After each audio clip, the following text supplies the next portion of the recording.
Hi hello नमस्ते, मैं हूं नेहा आपके साथ और आप देख रहे हैं एनबीटी टेक। हर साल 31 अक्टूबर को पूरा देश नेशनल यूनिटी डे यानी कि राष्ट्रीय एकता दिवस के रूप में मनाता है। यह खास दिन देश के पहले होम मिनिस्टर सरदार वल्लभ भाई पटेल की जयंती के रूप में मनाया जाता है। सरदार पटेल को लौह पुरुष के नाम से भी जाना जाता है।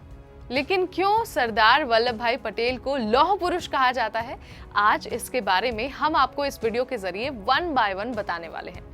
तो चलिए शुरू करते हैं।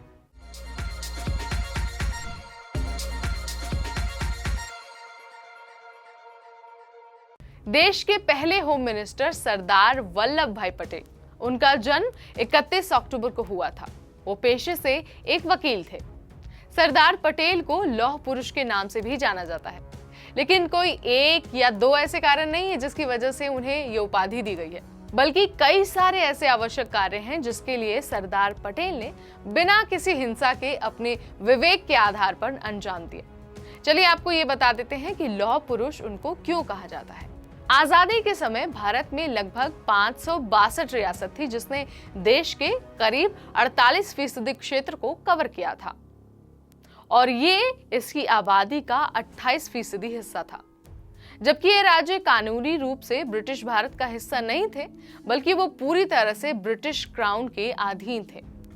सरदार पटेल के लिए सबसे बड़ी ये चुनौती थी कि इन रियासतों को भारत में कैसे मिलाया जाए। लेकिन पटेल कहाँ हार मानने वाले थे। ये सरदार पटेल के अथक प्रयासों का ही रिजल्ट था कि ज्यादातर जो शासक थे वो अपने अपने राज्यों के विघटन के लिए सहमत हो गए। हजारों गांवों, जागीरों, महलों, संस्थानों, करोड़ों की नकद राशि और लगभग 12,000 मील की रेलवे प्रणाली का कंट्रोल भारत सरकार को सौंप दिया गया। 15 अगस्त 1947 तक रियासतों के विलय की प्रक्रिया लगभग पूरी ही हो चुकी थी, लेकिन कुछ रियासत ऐसे भी थे जिन्होंने भारत के साथ शामिल होने से ही मना कर दिया। हालांकि जो सबसे बड़ी समस्या थी वो जोधपुर के साथ उठी, जिसने पाकिस्तान के साथ शामिल होने की मांग रख ली। वहीं हैदराबाद और कश्मीर ने तो इंडिपेंडेंट रहने का इरादा जताया, लेकिन समय के साथ ये सभी रियासतें भी भारत का हिस्सा हो गई।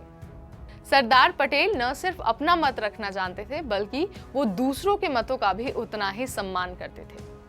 सरदार पटेल गांधी के विचारों से बड़े प्रभावित थे और उनके असहयोग आंदोलन से प्रेरित होकर तो उन्होंने जीवन भर खादी पहनने का निर्णय लिया था। वे भारतीय राष्ट्रीय कांग्रेस के शीर्ष नेताओं की लिस्ट में पहुंचे और साथ ही भारत छोड़ो आंदोलन को बढ़ावा देते हुए भी 1934 और 1937 के चुनाव में पार्टी को संभालने का काम किया। सरदार पटेल महिलाओं की आजादी और उनके आत्मनिर्भरता के मुखर समर्थक थे। ये सारी चीजें हैं जो मिलकर सरदार पटेल को एक लौह पुरुष के रूप में स्थापित करती है। आप इसके बारे में क्या सोचते हैं, आपका क्या विचार है और ये वीडियो आपको कैसी लगी, आप हमें कमेंट सेक्शन के जरिए बता सकते हैं।